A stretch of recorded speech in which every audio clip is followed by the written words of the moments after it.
भक्त बंधुओं और बहनों, ये दुर्गा सप्तशती पाठ का दूसरा अध्याय है। पहले अध्याय के लिए डिस्क्रिप्शन में लिंक मिल जाएगा, वहां से वीडियो चेक कर सकते हैं। इस वीडियो में दूसरे अध्याय में आज हम बताएंगे देवताओं के तेज से देवी का प्रादुर्भाव और महिषासुर के सेना का वध। दुर्गा सप्तशती पाठ का दूसरा अध्याय इस प्रकार से है। महर्षि मेधा बोले, प्राचीन काल में देवताओं और असुरों में पूरे 100 वर्ष तक घोर युद्ध हुआ था। उसमें असुरों का स्वामी महिषासुर था और देवराज इंद्र देवताओं के नायक थे। इस युद्ध में देवताओं की सेना परास्त हो गई थी और इस प्रकार संपूर्ण देवताओं को जीत महिषासुर इंद्र बन बैठा था। युद्ध के पश्चात हारे हुए देवता प्रजापति श्री ब्रह्मा जी को साथ लेकर उस स्थान पर पहुंचे जहां पर कि भगवान शंकर विराजमान थे। देवताओं ने अपनी हार का सारा वृत्तांत भगवान विष्णु भगवान शंकर जी से कह सुनाया। वे कहने लगे, हे प्रभु, महिषासुर सूर्य, इंद्र, अग्नि, वायु, चंद्रमा, यम, वरुण तथा अन्य देवताओं के सब अधिकार छीनकर स्वयं ही अधिष्ठा बन बैठा है और उसने समस्त देवताओं को स्वर्ग से निकाल दिया है। वह मनुष्यों की तरह पृथ्वी पर विचर रहे हैं। दैत्यों की सारी करतूत हमने आपको सुना दी और आपकी शरण में इसीलिए आए हैं कि आप उनके वध का कोई उपाय सोचें। देवताओं की बातें सुनकर भगवान श्री विष्णु और शंकर जी को दैत्य पे बड़ा गुस्सा आया। उनकी भौवें तन गई, आंखें लाल हो गई। गुस्से से भरे हुए भगवान विष्णु के मुख से एक भारी तेज निकला। उसी प्रकार का तेज भगवान शंकर, ब्रह्मा, इंद्र आदि दूसरे देवताओं के मुख से प्रकट हुआ। फिर वह सारा तेज एक तेज में मिल गया और तेज का पुंज वह ऐसे दिखाई दे रहा था जैसे कि ज्वाजलितमान पर्वत हो।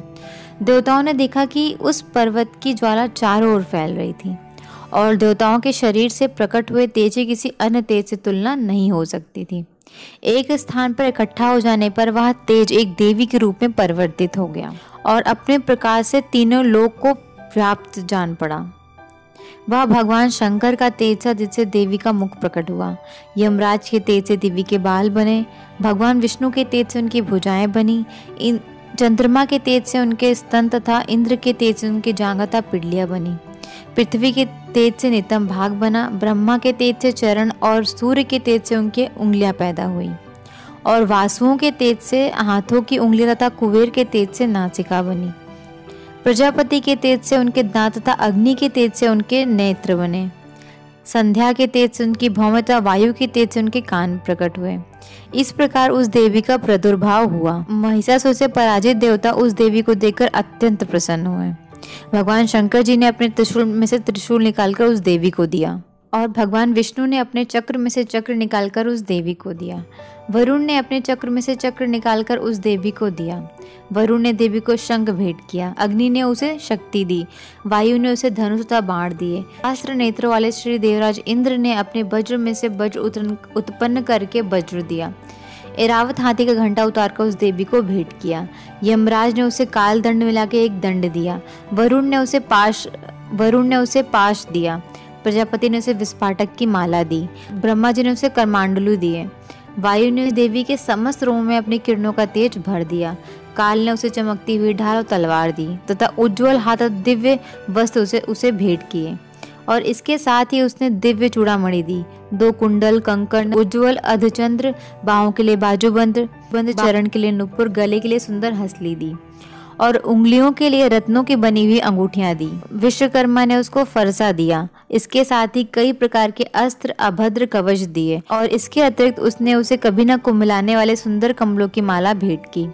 समुद्र ने कमल का फूल भेंट किया। हिमालय ने सवारी के लिए सिंह दिया और तरह तरह के रत्न देवी को भेंट किए। यक्षराज कुबेर ने मधु से भरा हुआ पात्र और शेषनाग ने उसे बहुमूल्य मणियों से सुशोभित नागहार भेंट किया। इस तरह से दूसरे देवताओं ने भी उसे आभूषण, अस्त्र देकर उसका सम्मान किया। इसके पश्चात देवी ने उच्च स्वर से गर्जन किया। उसके इस भयंकर नाद से आकाश गूंज उठा। देवी का वह उच्च स्वर से किया हुआ सिंहनाद समा न सका। आकाश उसके सामने छोटा प्रतीत होने लगा। उससे बड़ी जोर की प्रतिध्वनि हुई जिससे समस्त विश्व में हलचल मच गई।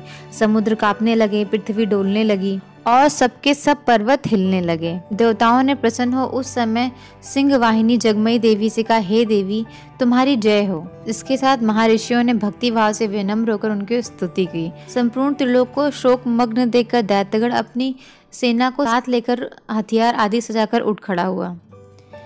इसके साथ महर्षियों ने भक्तिभाव से विनम्र होकर उसकी स्तुति की।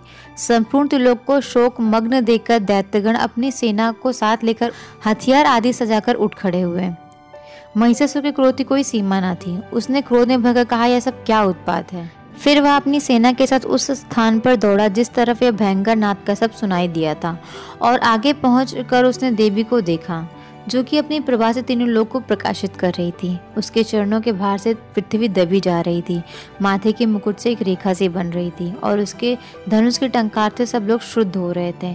देवी अपनी सहस्त्र भुजाओं को संपूर्ण दिशाओं में फैलाए हुए खड़ी थी। इसके पश्चात उसका दैत्य के साथ युद्ध छिड़ गया। कई प्रकार के अस्त्र से सबकी सब दिशाएं उद्भाषित होने लगी। महिषासुर की सेना का सेनापति चुशुर नाम का एक महान असुर था। वह आगे बढ़कर देवी के साथ युद्ध करने लगा और दूसरे दैत्यों की चतुरांगनी सेना को साथ लेकर चामर भी लड़ने लगा, और 8000 महारथियों को साथ लेकर उदग्र नामक महादैत्य आकर युद्ध करने लगा, और महाहनु नामक राक्षस 1 करोड़ सारथियों को साथ लेकर आया। आसिलोमा नामक असुर 5 करोड़ सैनिकों को साथ लेकर युद्ध करने लगा। वास्टकल नामक असुर 8 लाख असुरों के साथ युद्ध में आ डटा। विडाल नामक असुर 1 करोड़ सारथियों सहित लड़ने को तैयार था। इन सबके अतिरिक्त और भी हजारों असुर हाथी और घोड़ा साथ लेकर लड़ने लगे, और इन सबके पश्चात महिषासुर करोड़ों रथों, हाथियों और घोड़ों सहित वहां आकर देवी के साथ लड़ने लगा। सभी असुर तोमर, भिंडीपाल, शक्ति, मूसल, खड़कों, फरसों, पट्टिसियों के साथ रणभूमि में देवी के साथ युद्ध करने लगे। कई शक्तियां फेंकने लगे और कई अन्य शस्त्र आदि। इसके पश्चात सबके सब दैत्य अपनी अपनी तलवार हाथ में लेकर देवी की ओर दौड़े और उसे मार डालने का उद्योग करने लगे, मगर देवी ने क्रोध में भरकर खेल ही खेल में उनके सब अस्त्र काट दिए। इसके पश्चात ऋषियों और देवताओं ने देवी की स्तुति आरंभ कर दी, और वह प्रसन्न होकर असुरों के शरीरों पर अस्त्र की वर्षा कर रही थी। देवी का वाहन भी क्रोध में भरकर दैत्य सेना में इस प्रकार विचरने लगा जैसे कि वन में दावानल फैल रहा हो। युद्ध करती हुई देवी ने क्रोध में भरकर जितने 100 को छोड़ा, वह तुरंत ही सैकड़ों हजारों गणों के रूप में परिवर्तित हो गए। फरसा, भिंडीपाल, खड़ा तथा पिट्टिस इत्यादि अस्त्रों के साथ दैत्यों से युद्ध करने लगे। देवी की शक्ति से बड़े हुए वह गण दैत्यों का नाश करते हुए ढोल, शंख तथा मृदंग बजा रहे थे। तदनंतर देवी ने त्रिशूल, गदा, शक्ति, खड़ग इत्यादि से शास्त्रों अस्त्रों को मार डाला।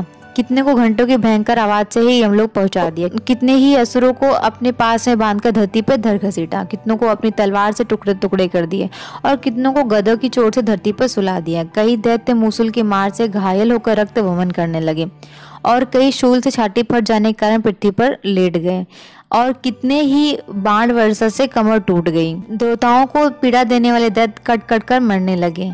कितने की बाहें अलग हो गई, कितने की ग्रीवा कट गई, कितने के सर कटकर 2 रूपों में लुढ़क गए, कितने की शरीर बीच से कट गए, कितने की जांघाएं कट गई और पृथ्वी पर गिर पड़े।